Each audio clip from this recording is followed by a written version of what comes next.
Hello and welcome to Stupid Ancient History with Midgley Taylor and James. As always, we're wearing togas, our kylixes are full, we're eating olives, and today we're going to look at the relationship between Caesar and Cleopatra. So we're going to start with some background. So the last time we saw Cleopatra and Caesar, they just formed their alliance. Yep. After some civil unrest and the death of Ptolemy XIII and a minor civil war, Caesar took full control of Egypt in 47 BC. Obviously kind of using Cleopatra as his kind of puppet ruler. And then using Ptolemy XII's will as a justification, he's announced that Cleopatra and her 14-year-old brother are going to co-rule and are going to be married. Yay, brother husband! It doesn't normalise it the more you say it. It does. Doesn't. So in reality, however, we've got to think that there's little doubt that Cleopatra is going to be the main ruler. She's quite easily going to be able to keep her 14-year-old brother husband under control. It's better every time. And that is what Caesar is counting on, that she'll have more power and more control. It's also what she's probably counting on as well. She's not going to take any grief from... How old is she No. at this point? She's early 20s. Early 20s, yeah. Okay. Yeah, she was 21 when she first met Caesar. Okay. So, Yeah, he's not going to be telling her what to do. Yeah.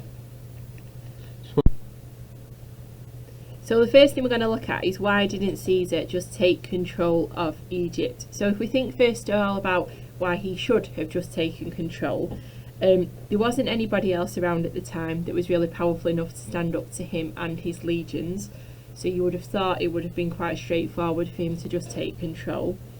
He did need the grain and the wealth of Egypt if he was going to use that to stabilise Rome and also keep the Senate on side and keep that kind of nice and stable.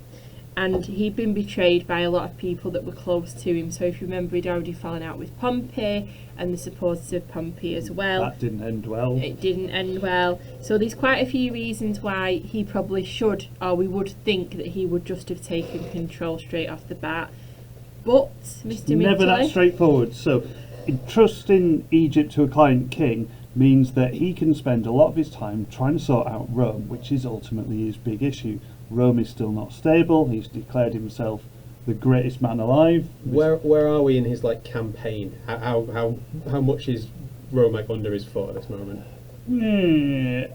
Well, he's seen off Pompey and a lot of his initial rivals, but there's still a lot of sorting things out. They've had the big hoo-ha. They're in the middle of tidying up. They've had the big party. They're tidying up afterwards. He's found some sick down the back of a sofa. He's got a lot of sorting out to do. Yeah. He really needs to be worrying about the sick behind the sofa rather than picking the crisp packets up off the floor. So you leave someone else to do that. Go back to the client king.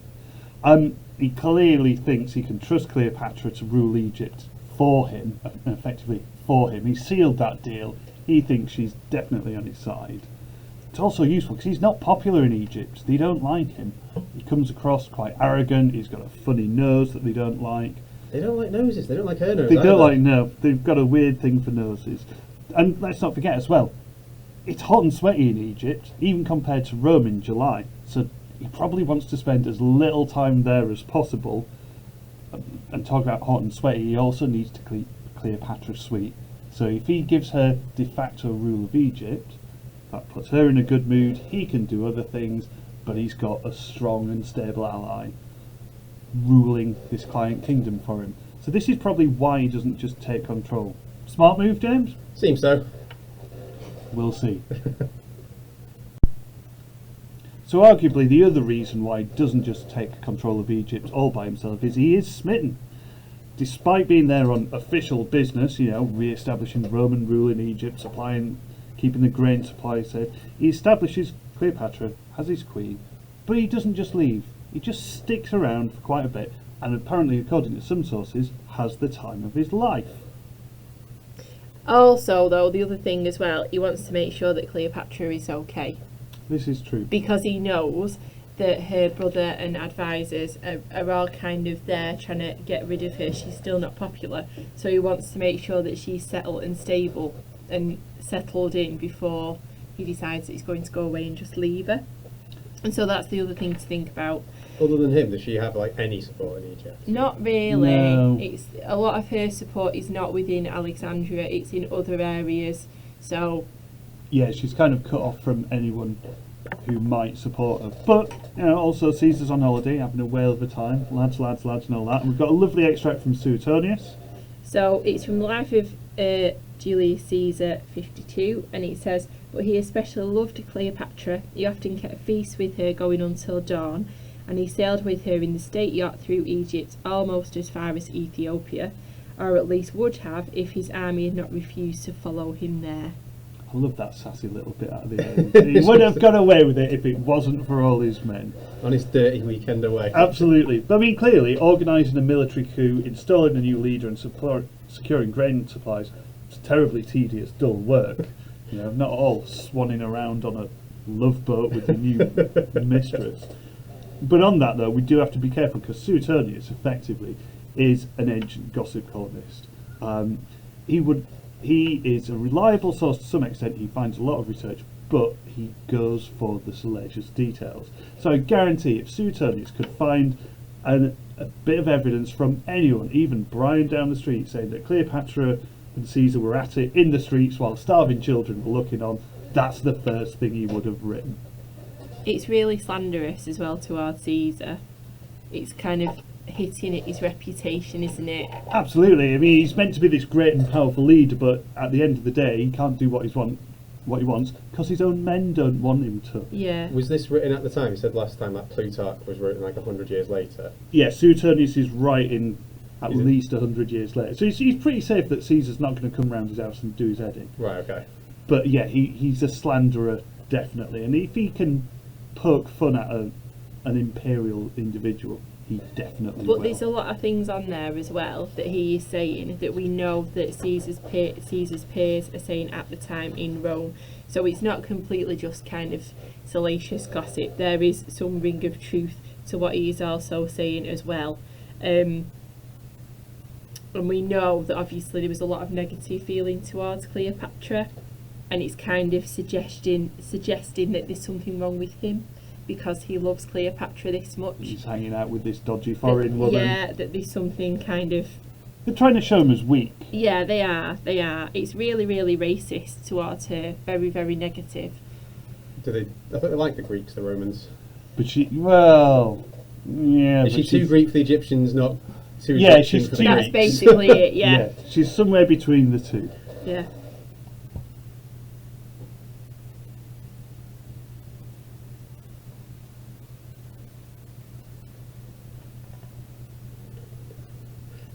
Okay. So another thing Caesar's been up to while he's been in Egypt comes to light in 47 BC. He leaves Egypt to carry on campaigning, but literally the same month that he leaves, Cleo gives birth to Ptolemy Caesar, or Cesarian, as he's more commonly known as. And with that name, it seems that there's very little doubt about what their relationship has actually involved. But, obviously, this being ancient history, there are some sources, Suetonius particularly, that old muckraker, who question the legitimacy of this child. So this is from the same extract as before, from Julius Caesar 52. So it's saying he allowed her to call her son by his own name. Certain Greek writers have reported that he was similar to Caesar in appearance and in his way of walking. Indeed, M. Antonius or Mark Antony confirmed to the Senate that he had been acknowledged by him, and that C. Matthias and C. Oppius knew this along with the rest of Caesar's friends. Of them, Oppius, on the grounds that this matter needed some explanation and defence, published a book saying that he was not Caesar's son, as Cleopatra had claimed. But again, do you remember it's Suetonius, and let's be fair, if he found a story about anyone's mum, that would be the first thing published. However, is the way they walk a like ancient DNA test? I was just going to say the same. I put that down in my AO3 notes. I mean, the way that William walks, which William is my little is, boy, 1 year yeah, old. I don't walk like that unless I've had an awful lot of wine. So I don't think that anyone could say... Just do a lap of the office now. I don't think anyone could say that that was kind of one of his markers that makes him look more like me or my husband. Especially seen as though he's wearing a massive nappy most of the time as well. I don't wear those either. So, yeah, that's a bit of a strange... No one's ever said he's got your husband's eyes and your walk. My gait. No, no. No, it's probably not a common way of identifying. I mean, how you write a whole book claiming that he doesn't walk like Caesar or like an Egyptian. Is that where the Mongols got it from? Yeah, absolutely. They clearly had more time on their hands. But again, the point is, Suetonius is digging up salacious dirt. He's not the only one. A lot of people are trying to drive this wedge between Cleopatra and Julius Caesar, and they're literally grasping at straws. If the only thing you can say is doesn't walk like him, then yeah. Either way, sorry, go. No, I was going to say there's another thing as well, which is not within that bit of the extract, but further down. It talks about the fact that Caesar is allowed to marry whoever he wants, and we know that that is also probably not true. He's not allowed to really just marry anyone. Brenda from down the road. Yeah, so the fact that, you know, he's supposed to have married Cleopatra, that is another thing that would make a lot of the Romans really not like her, because she's marrying a Roman. It's one thing to have a relationship he's not with a them. Roman, is he? He's the Roman. It's one thing to sleep with someone or have Careful a relationship with Careful them. now. Because the Romans used to, we know that they would sleep with their slaves, so it's fine having that relationship when it's with someone that's socially lower than yourself, because ultimately as the man you're still seen as the one with all of the power who's in control. But to marry them, that's kind of going too far. It's like marrying the cook. Yeah, it's exactly. Just not the done thing. If you think of the English aristocracy, it's the same thing, isn't it? You wouldn't get an earl marrying, you know, Ethel, who was the scrubber who was cleaning the fireplace. So it's that kind of thing. You don't. Did he have a wife back home, or is he unmarried? Well, this was his third wife. Yeah, he'd had multiple wives, multiple mistresses. There's even some kind of suggestion that everyone loved him. Now, it says men and women. Now, whether they're trying to suggest that he was a bit too Greek for the Romans. Yeah, we don't know, but yeah, he definitely wasn't a faithful husband. Or chaste. If you think Henry VIII got about a bit, he's got nothing on Caesar. But with Cesarian, the key thing is that now there is a new spoke in the wheel. I mean, on one hand, either way, as a foreign child, Cesarian couldn't necessarily inherit from Caesar. He certainly couldn't inherit all the power and so on. It's not going to stop Octavian being quite annoyed, though, because Octavian, prior to this, as Caesar's nephew, is named as his heir apparent. So he's meant to be the next great thing. So he's not got any children of his own at this point? He does, but he doesn't really like them. He doesn't talk around. He has a daughter. He has a daughter that he keeps trying to marry to various people. Yeah. He's probably got a whole legion of illegitimate children, and Cesarian technically is illegitimate, but because Cleopatra is royal, he gets mentioned a lot. Probably also gets mentioned more that it does put Octavian's nose out a bit. He's meant to be the heir apparent. He's not of Caesar's loins, shall we say. Along comes this little foreign sproglet. Technically can't inherit, but he's not going to be too pleased about it. But if we look at Cleopatra, this is brilliant for her, because it now gives her a physical anchor to secure her relationship to Caesar and all the benefits that brings. So how did she kind of feel about Caesar? You said he was like smitten. Was this pure just political for her, or did she actually have feelings for him? I'm guessing she had some feelings from him. It's not that Cesarian just got brought by a stork. It's really difficult to tell, because whatever she did think, a lot of the sources will ultimately say she was trying to manipulate him. And if you look at Plutarch and Suetonius, they like to portray Caesar as this great man who thought with the wrong part of his anatomy and ultimately brought about his downfall. And she's never going to get a good write-up. There are no writers writing about her. She didn't keep a diary. She was a very, very good performer. She knew how to put on a show in terms of statesmanship and statecraft. So it'd be really difficult to tell. But with the evidence that Cesarian pops along, you can suggest she had some appreciation of him. But then Cesarian is very much her tool to try and have legitimacy of control over Egypt and make that kind of link between Egypt and Rome. All of the propaganda that comes out about Cesarian is not stuff that's created by Rome, it's all stuff that's created by Egypt. So he appears on coinage, he appears in statues, on the sides of pyramids temples and things like that. And that's obviously all done by her to try and show that he will be the next ruler, and there's that link there. You don't get any of that being done in Rome. And No. if you read what it says on in the textbook, it kind of suggests that Julius Caesar is not horrible to Cesarian, but Just not he's that not bothered. over loving not either. that He of the just ear. doesn't. No, He not that of doesn't the ear. really care, and he's just another kind of one. To Oh add no, to the another litter illegitimate child. of illegitimate children. So so it's like, well, Another Christmas card I've got to write. I know. in 40 Obviously, years. politicking gets complicated when you can die at the end of it. Do any of them actually treat their children well? Like the Ptolemies, you said marry brothers to sister. You say Cleopatra's Yeah. using Cesarian. But again, for Cleopatra, he is the next step in the dynasty. I mean, yeah. if she's got Cesarian, it also means she doesn't have to create an heir with her new brother husband. So it's all a win. So yeah, we don't see a great insight to Like maternal habits. maternal habits or familial bonds, unless it's really, really strong or pertinent to the source.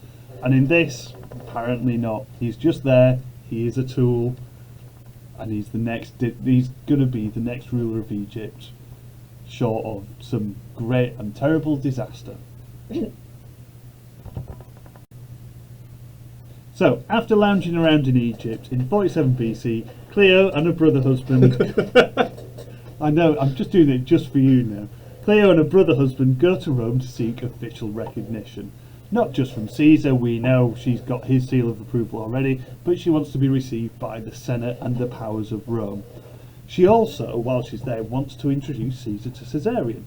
What you'll find with Cleopatra is it's really hard to separate the personal and the political. Caesar's not seen this child yet, he's probably aware of him, but hi Caesar, remember this guy? And while she's there on official business, this is a state visit, they are there to be received by the great powers of Rome. She's not particularly good at hiding her relationship with Caesar, which could be a bit awkward. Imagine you're Ptolemy the 14th, you and your wife, sister, taken to Rome to meet the great powers. He's like, hi, how have you? Cleo, stop that. Stop, put him down, Cleo. Sorry about her. So it could certainly be a bit awkward. But even without any of this, a reception in Rome is definitely a bit frosty. And we've got a really good example of this in Cicero's letter to Atticus.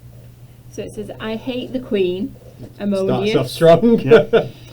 the one who is meant to keep her promises, knows that I have a good reason for it. What she promised, indeed, were all things of a logical type and suitable to my position, so that I would dare to speak about them even in a public meeting. But Sirrah, besides the fact that he is a criminal, I also found him defiant towards me. How rude. It is. I only saw him once at my house. When I was asking him what he wanted, he said that he was looking for Atticus, but I cannot remember without great pain the arrogance of the queen herself, when she was at the pleasure gardens across the river Tiber. So I won't have anything to do with that lot. It's quite strong. It is. Yeah. They think not so much that I have no spirit, as that I have no ill temper. So Cicero not pulling any punches at all. No. But we do have to be careful because we do know Cicero is one of these staunch Republicans. He didn't like Caesar anyway, so no matter who Caesar brought back to Rome, he would have hated them. And he is from this aristocratic class who really do not like what's happening. It'd be the equivalent of asking Jacob Rees-Mogg what he thought about of the cast of Love Island. It's not going to get... I'd be shocked if he knows who they are. to Well, start with. yeah. Well, if he just had to watch them, if they'd all been around his house and he wondered why they were in the drawing room.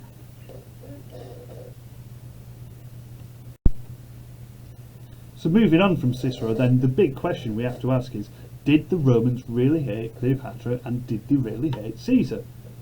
So if we're thinking about reasons why we would think that they did, and we look at Cleopatra first, there's a lot of reasons why they don't like her, that we've really talked about most of them already, but The main thing is that she's foreign, so she's not Roman. So that in itself means that she is inferior.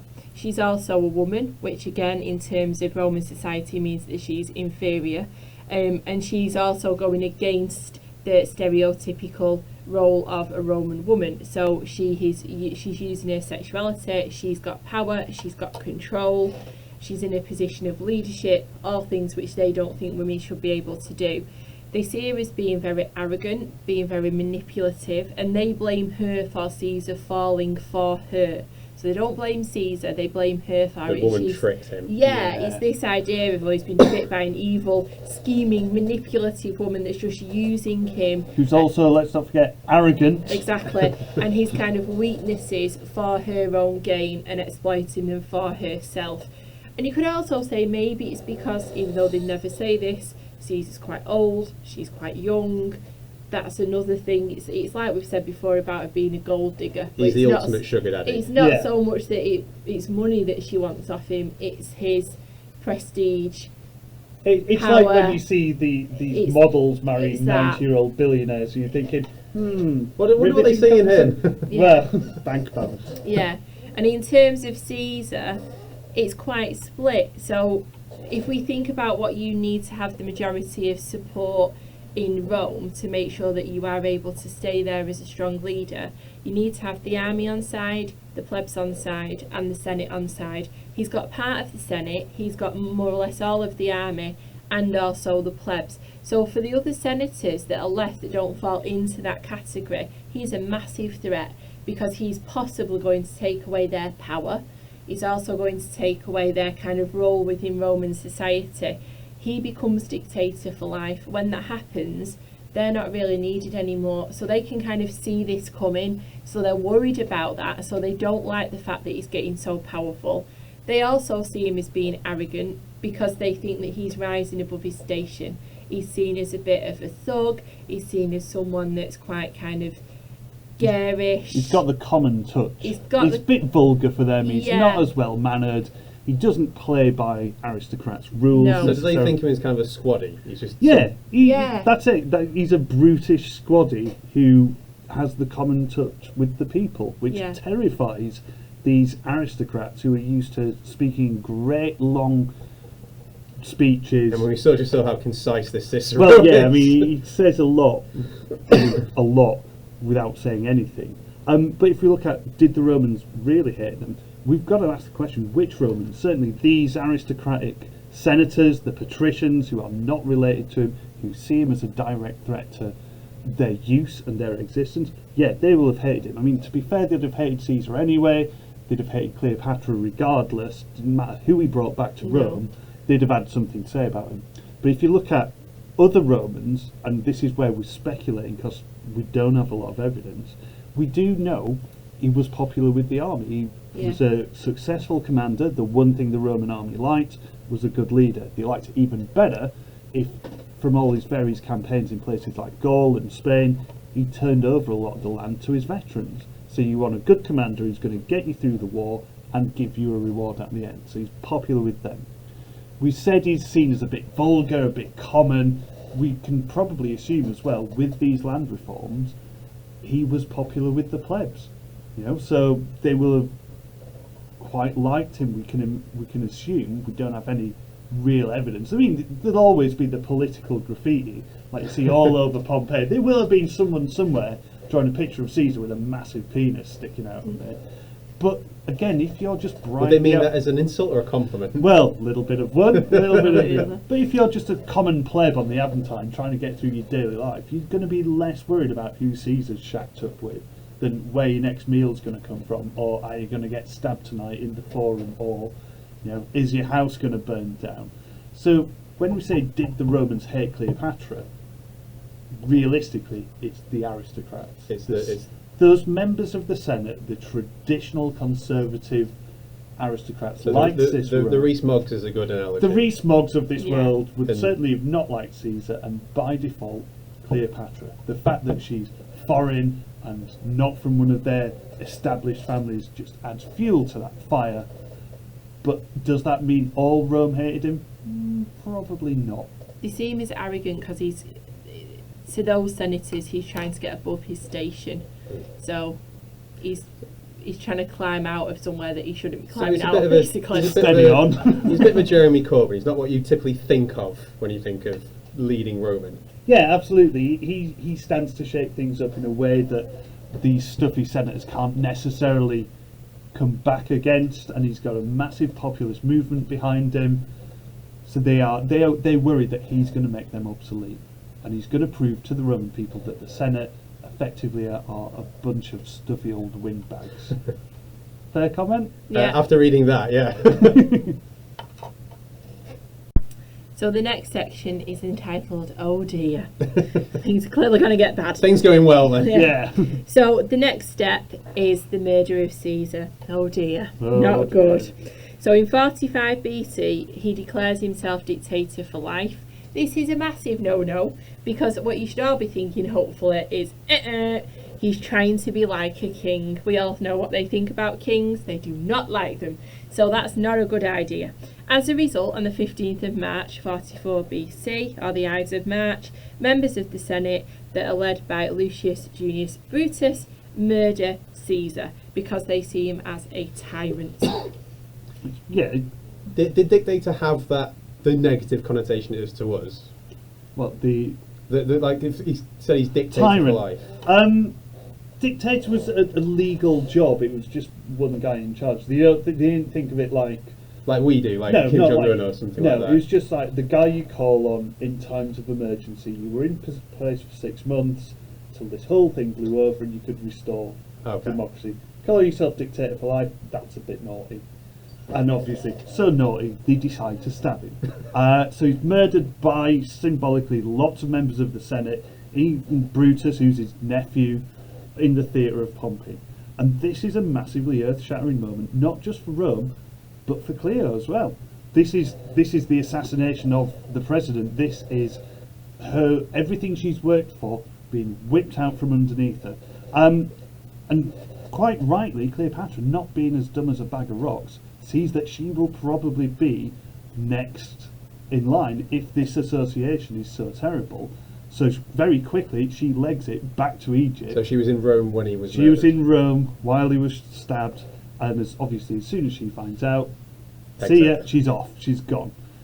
Which you would do, you know, your boyfriend's just been stabbed multiple times. You know, people like Cicero are quite verbose about how much Did she bother taking brother husband with her? brother husband went with She didn't just leave him to it. She didn't use him as a human shield. That would have saved us so much time. But she legs it back to Egypt, which then leads us to the next question then. Did this relationship, did Cleopatra ultimately bring about Caesar's death when it did? I think that it did. I think that he was probably going to be killed anyway because he was getting too powerful. Like I've already said, there was a lot of people that weren't that keen on him. But I don't think that him having this relationship with Cleopatra did him any favours, and I think it did bring about his death. It's quite interesting that he's murdered once members of the Senate have actually agreed and kind of formalised, but they've made Cleopatra officially being recognised as a friend and an ally of the Roman people, and it's once that happens, not long after, that Caesar is then murdered. So I think that that is quite telling. It's this, like the final straw. It's the final straw, yeah. So a lot of Romans, especially the Senate and the people that don't like Caesar, see Cleopatra as a problem. They think that she's incredibly selfish and that she doesn't care about Rome, and that she obviously only cares about Caesar. And they believe that Caesar is starting to make some really, really poor choices that are having a negative effect on Rome. Because of her. Yeah, to Were they having a benefit positive effect Cleopatra. on Egypt, or was it just they didn't like what he was doing at all? It was more stable Yeah. in Egypt. It did benefit Egypt, having Roman backing, Roman army, Roman money. But it's more that it's having a positive effect for her than for Egypt as a country, because of all the things that we've talked about already. And I don't think that they like that. And I think they see her being kind of put forward as a friend and an ally of the Roman people. They see that as a bad decision. And ultimately it's like, well, yeah, we need to get rid of him now. They kind of start to see him as like peoples might not remember this, but a leader that they need to get rid of because he's becoming an embarrassment. So let's get rid of him now before he does anything else that's really bad that can affect us. Yeah. Before he shows us up anymore. Yeah, yeah. I mean, if you were going to argue this, the other side, that technically she didn't get him killed, you could look at, he had built up such a reputation amongst these key Republican senators, so much anyway, that it was only really a matter of time before they did him in. It didn't matter whether he was with Cleopatra, whether he stayed with one of his wives, whether he was knocking off Cicero's sister. They will have found some excuse. Was bringing her to Rome, though, just like rubbing it in their faces? Partly, it may, Yeah. it will have been, but also it's a bit of a power play, saying, look, I've got this powerful ally that's controlling all the bread. Who needs the bread? Oh, that's right, the plebs. You know, those people who you take money from, they're my guys now. But yeah, he would have, the way he was going, he wouldn't have lasted long anyway. No. Did she lead to his death? Not really. I think it's just quickened it up. Sped it Yeah, up. she's the straw that breaks the camel's back, ultimately. James, any thoughts? It sounded like he was doomed, to be honest. Yeah, just be careful who you bring home to your mum. Or the whole Roman Senate. So there you have it. Caesar and Cleopatra's brief 4-year relationship didn't end terribly well. Didn't really help Egypt or Rome either. If anything, should have just left that one alone. So thank you for listening. As always, we hope you found this useful. Leave us a comment in the comments box below. And until next time, bye. Bye. Bye.